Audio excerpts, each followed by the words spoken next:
اللہ الرحمن الرحیم۔ آیت نمبر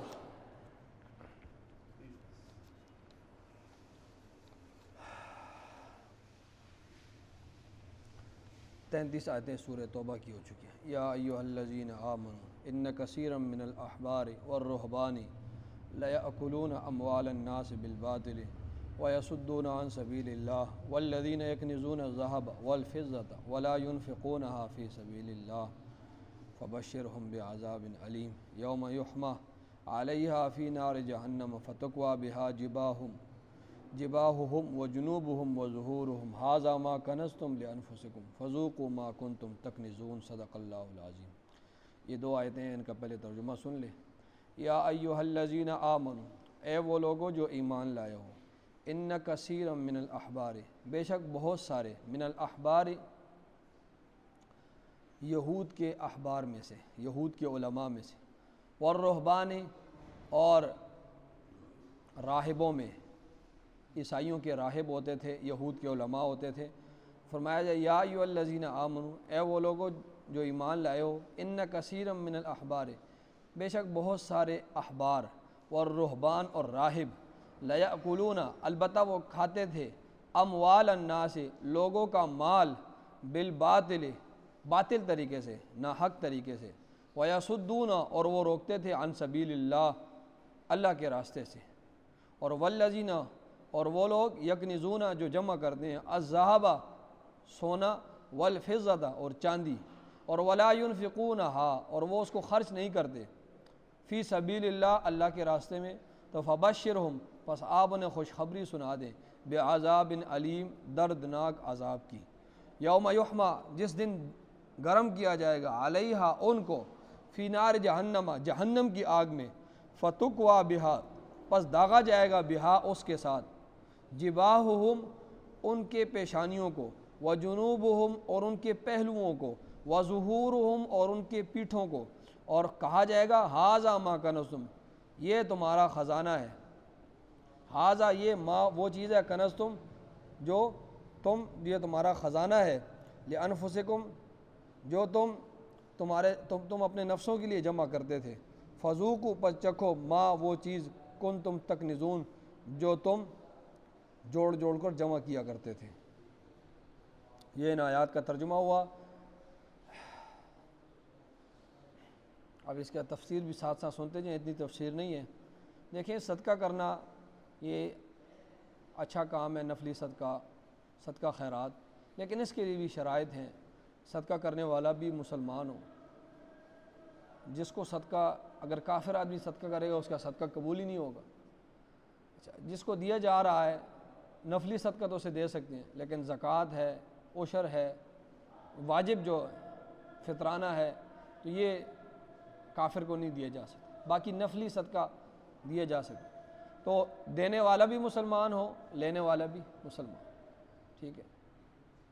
اسی طرح مال بھی حلال کا ہو، تب اللہ کے ہاں قبول ہوگا، حلال کا ہو۔ اسی طرح جس کو دیا جا رہا ہے وہ اس کا مستحق بھی ہو، جس کو دیا جا رہا ہے وہ اس کا مستحق بھی ہو۔ اسی طرح جو صدقہ دیا جاتا ہے اس کے لیے دن بھی کوئی متعین نہ ہو، ٹھیک ہے، دن متعین نہ ہو۔ یہ جو لوگ دن متعین کر دیتے ہیں تو یہ اس صدقے کو خراب کرنے والی بات۔ جمعرات کو ہی صدقہ دیں گے، جمعے کو ہی دیں گے، تیجے پر ہی سب کچھ کریں گے، ساتویں پر ہی سب کچھ کریں گے، 40ویں پر ہی دیگے بنائیں گے۔ صدقے کے لیے کوئی دن متعین نہیں۔ جب آپ دن متعین کریں گے، یہ دین میں ایک نئی چیز آ جائے گی، ایک بدعت آ جائے گی، تو وہ آپ کے صدقے کو خراب کر دے گی۔ تو جس طرح ختم جمعرات کو پڑھایا جا سکتا ہے، اس طرح بدھ کو بھی پڑھایا جا سکتا ہے، سپارے جس طرح منگل کو بھی پڑھایا جا سکتا ہے، ثواب سب دنوں کا ایک ہی ہے، ٹھیک ہے۔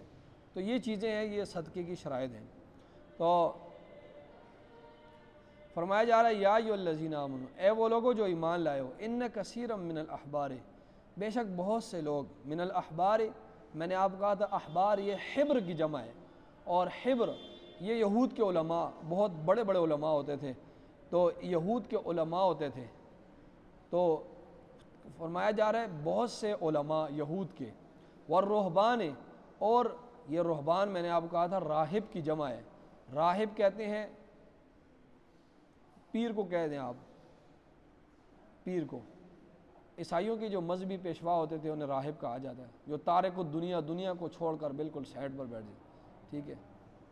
پادری جسے کہتے ہیں۔ فرمایا اے ایمان والو، بہت سے لوگ یہود کے علماء میں سے اور عیسائیوں کے پادریوں میں سے، ٹھیک ہے، اب ترجمہ سیٹ ہو گیا، یہود کے علماء میں سے اور عیسائیوں کے پادریوں میں سے، لَيَأْكُلُونَ البتہ وہ کھاتے تھے، اموال الناس لوگوں کا مال، بالباطل ناحق طریقے کے ساتھ، وَيَصُدُّونَ اور وہ روکتے تھے عن سبیل اللہ اللہ کے راستے سے، ٹھیک ہے، یعنی جتنے بھی باطل طریقے ہیں نا، اس میں تمام باطل طریقے آگے جو اللہ نے منع فرمائے ہیں کہ اس باطل طریقے سے مال کھانے میں، تو یہ سارے اس میں آگے، اس کی بہت سی صورتیں ہو سکتی ہیں، لیکن خصوصاً یہاں پر ان کے علماء کے حوالے سے جو بات کی جا رہی ہے وہ یہ تھا کہ وہ لوگ پیسے دیتے تھے علماء کو اور پادریوں کو، وہ ہمیں شریعت کا مسئلہ بتا دو، اور وہ شریعت کو توڑ مروڑ کے نا تو ان کے مرضی کا مسئلہ بتاتے تھے، ٹھیک ہے، رشوت لیتے اور وہ کہتے تھے ہمارے مرضی کا مسئلہ بتا دو، تو وہ شریعت کو توڑ مروڑ کے وہ اس کو آسان حل، حلال کو حرام، حرام کو حلال کر دیتے تھے، تو یہ وہاں یہاں پر یہ خاص وہ مراد ہے، ٹھیک ہے، اور اللہ فرماتے ہیں وَيَصُدُّونَ عَن سَبِيلِ، وہ اللہ کے راستے سے روکتے تھے، اللہ نے جو صحیح راستے مقرر کیا تھا نا، یہ چیز حلال ہے یہ حرام ہے، اس تک لوگوں کو جانے نہیں دیا کرتے تھے، بس ان سے رشوت لیتے اور وہ غلط مسئلے بتاتے جاتے تھے۔ فرمایا وَيَصُدُّونَ اور وہ اللہ کے مقرر کیے ہوئے راستوں سے لوگوں کو روکتے تھے جو صحیح راستے ہیں، اور فرمایا وَالَّذِينَ اور وہ لوگ یکنزون الذَّهَبَ جو جمع کرتے ہیں سونے کو، والفضة اور چاندی کو، اس وقت سونا چاندی یہ نوٹ تو ہوتے نہیں تھے کاغذی، تو مراد مال ہے، وہ لوگ جو جمع کرتے ہیں سونا چاندی کو جتنا بھی مال، ولا ينفقونها اور اس کو خرچ نہیں کرتے، فی سبیل اللہ اللہ کے راستے میں، تو فبشرهم بعذاب علیم انہیں خوشخبری دے دو دردناک عذاب کی، ٹھیک ہے، انہیں خوشخبری دردناک عذاب کی دے دو۔ یہاں سے مراد تو اہل کتاب ہے، اہل کتاب میں بہت بخل پایا جاتا تھا، مال کو جمع کیا کرتے تھے مال کو اہل کتاب، اور جو مال کے حقوق ہیں نا، جو اللہ کی طرف سے مال کے حقوق ہیں کہ اس سے زکوٰۃ بھی نکالو، اس سے عشر بھی نکالو، اس کا یہ حق ہے، اس کا یہ حق ہے، تو وہ حقوق وہ اہل کتاب ادا نہیں کیا کرتے، لیکن الفاظ اس کے عام ہیں، قرآن کے جو الفاظ ہیں یہاں پر اہل کتاب کا لفظ تو نہیں آیا نا، اگرچہ بات ان کی چل رہی ہے لیکن الفاظ عام ہیں، تو خطاب سب مسلمانوں کے ہیں، قیامت تک سب کو مطلب کہ اگر مال آ جائے، مال آنا کوئی بری بات نہیں ہے، ٹھیک ہے، مال کوئی مال آ جائے، مال کے حقوق جو شریعت نے مقرر کیے ہیں، خاص طور پر زکوٰۃ ادا کرنا، تو اس کے حقوق کو ادا کرنا۔ فرمایا یوم یحمى جس دن گرم کیا جائے گا، علیہ ان چیزوں کو، فی نار جہنم جہنم کی آگ میں، جس دن تپایا جائے گا ان چیزوں کو، ان سونا چاندی کے ٹکڑوں کو جہنم کی آگ میں، فتقوا بہا پس داغا جائے گا، بہا اس کے ساتھ، جباہہم ان کے پیشانیوں کو، جو لوگ زکوٰۃ نہیں دیتے تھے، جو لوگ عشر نہیں دیتے تھے، واجب چیزیں جو ہیں فطرانہ واجب ہے، ٹھیک ہے، تو فرمایا فتقوا بہا جباہہم تو اس کے ساتھ داغا جائے گا ان کی پیشانیوں کو، وجنوبہم اور ان کے پہلوؤں کو، وظہورہم اور ان کے پیٹھوں کو، اور کہا جائے گا ھذا ما کنزتم یہ ہے وہ تمہارا خزانہ